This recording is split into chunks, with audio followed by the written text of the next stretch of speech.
Euler's method is a way of approximating a curve using short tangent lines. Now suppose I give you the differential equation y prime is equal to f of xy. So as we do this, this is our slope at any point. And say I know it goes to the point x naught, y naught. Then we've already done tangent line approximation, so we can make our first tangent line approximation here. And the new value I get, x1, is going to be whatever x naught was plus h, where h is my step. So h is going to be our step. All right, and what is y1 going to be?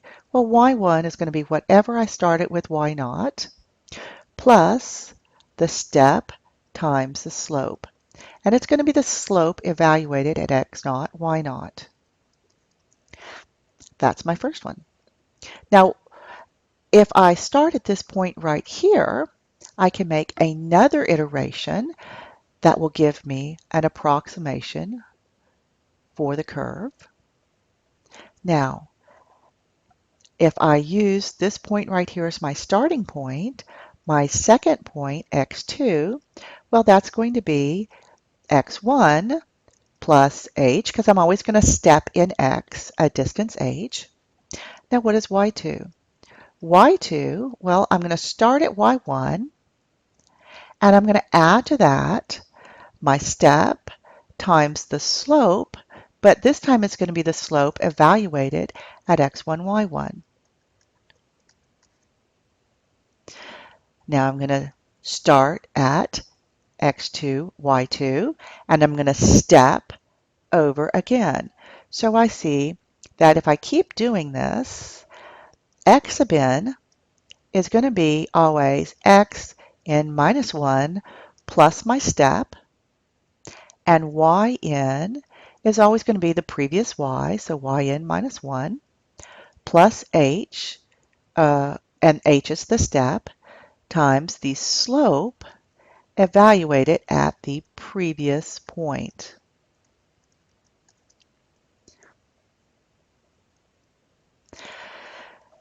So what you're going to need to do is to make some sort of chart like this, where you're showing your iterations. It will help organize you.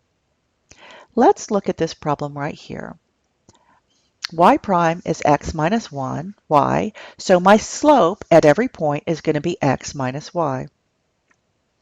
Now, I recommend you go ahead and fill out part of the chart. If h is 0.1 and we're starting at the point 0, 1, then, then let's see, my initial x value is 0. Whoops, 0. Now, xn is always going to be, you remember, x n minus 1 plus h. All right, so this will be 0 point, my step is 0.1.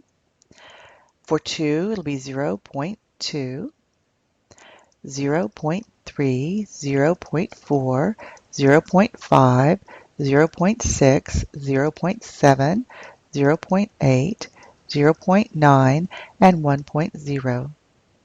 Now comes the fun part, and that's finding out what our y values are. Well, the first y value is pretty straightforward. We were given it. So y sub 0 is 1. So what is y1? y1 is y naught plus h f of x naught, y naught. So what is this? This is y naught, which is 1, plus the step, which is 0.1, times f evaluated at x naught, y naught. So this is going to be, let's see, x, which is 0, minus 1.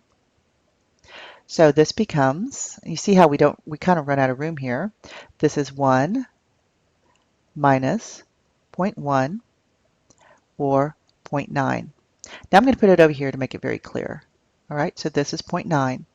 So x1 is 0.1 and y1 is 0.9. Now let's do our second iteration. y2 is y1 plus the step times f evaluated at x1, y1. All right, so this is y1. So we go up and grab this point right here. So this is 0.9 plus the step is 0.1. And what is the slope at x1, y1? Well, the slope at x1, y1 is, let's see, x1 is 0.1 minus y1, which is 0.9. And I get a y2 value of 0.820. And we repeat the process. So if I fill this out, it becomes 0.758. For 4, it's 0.712, 0.681, 0.663, and on down. Now we can see here, if we were to graph our exact solution versus our approximate solution, they're really pretty close. Now there are some interesting programs out there. Mathscoop.com will graph particular solutions for you and then give you the chart just like this. And you can see how the curve separates from how the curve fits within the slope field.